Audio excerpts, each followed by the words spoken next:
Hello, Steve White, Steve White 89. Well, I finally watched the classic 1970 film MASH. I've wanted to watch this my whole life. Like a lot of people, I grew up on reruns of MASH. I had no idea it wasn't set in the Vietnam War. I didn't realize it was set in Korea. I mean, I just didn't. I mean, I got what it was supposed to be doing. It was supposed to be commenting on the Vietnam War and the current politics of the day then, in the 70s, by this, very safe, 1950s setting. But so I got it, but I didn't get it. But it's one of those weird series where it ran from. The film was done in 1970. It was a big hit. It made $80 million at the box office in 1970 on a $3 million budget. So it was huge back then. I mean, that not a lot of films made that much money. We're talking before Jaws made $100 million. This is a big deal.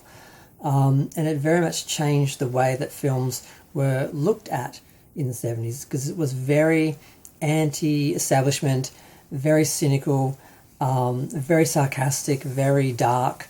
Not conventional at all, not funny. They just wrote their own lines. They just said their own lines. They threw everything out the window and just did whatever they want in this cheap little film while no one was watching. And they managed to keep it intact through the post-production process when the studios got involved once they realised what these people had been doing while they weren't paying attention doing their big war epics. And it was well received. It did really well. And then it inspired the TV series. And like I said, I grew up on the TV series, which was very conventional comedy, but and funny. But it's just weird because, I mean, you have respect for it because it's a great show, but we've all seen it so often. Like my mother got really sick of it. She'd watched it in the original run in the 70s on TV. She saw it reran in the 80s and the 90s and the noughties. And when it was, 2013 or 14 and MASH was still on TV, she was getting pretty sick of it. But not because it wasn't good, not because we didn't appreciate how good it was. I loved the show.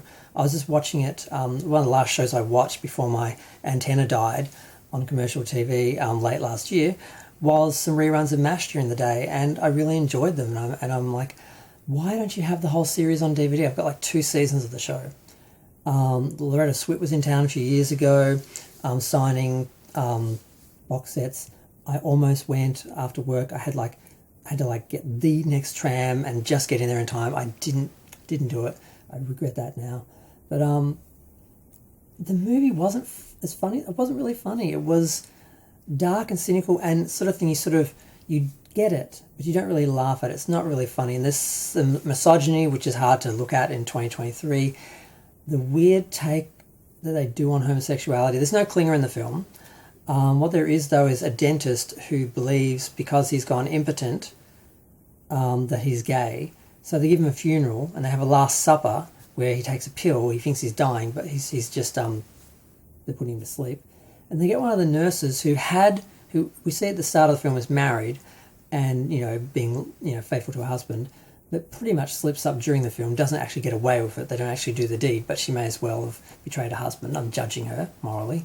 They end up getting her to help him, bring him back to life, so to speak.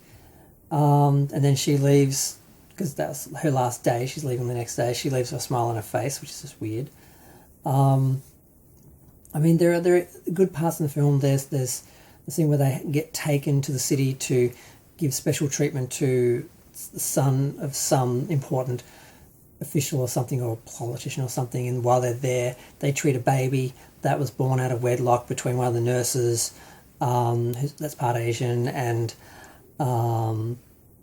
they do it all on the army's dime without any permission, and they do these sort of things, and they blackmail the officer who caught them so they can get away with it. So there's a lot of anti-establishment themes and things that happen in the film, and some of the humour is funny and some of it's just dark, and the surgeries are fairly realistic without being too graphic and over the top. It's just a really interesting film. I was surprised it wasn't funny. I thought what the film was basically this unconventional camp or whatever, base, and that they'd sent Sally Kellerman in to fix it up and clean it up, and she's their foil for the movie, and that was where the humour was. And then at the end they sort of raise the tent on her and get back at her. I thought that's what the film was. That's all done in the first like 3/4 or something of the film. But it's just an interesting film, and the series was brilliant. And I do now need to watch all 11 seasons of the show, and I will buy them. I saw it on available as a box set somewhere. But I mean, it's great. I'm glad I finally saw it. Surprised by it. Surprised at how sort of quiet and unassuming it was. It was all about the statements it made and how it made it, as opposed to actually being legitimately funny or trying to be a conventional comedy.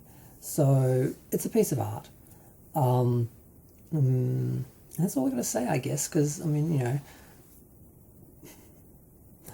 it's MASH, so I'm glad I finally saw it. I put it off, and now I'm going to go watch American Graffiti, which is another classic I've put off watching my whole life.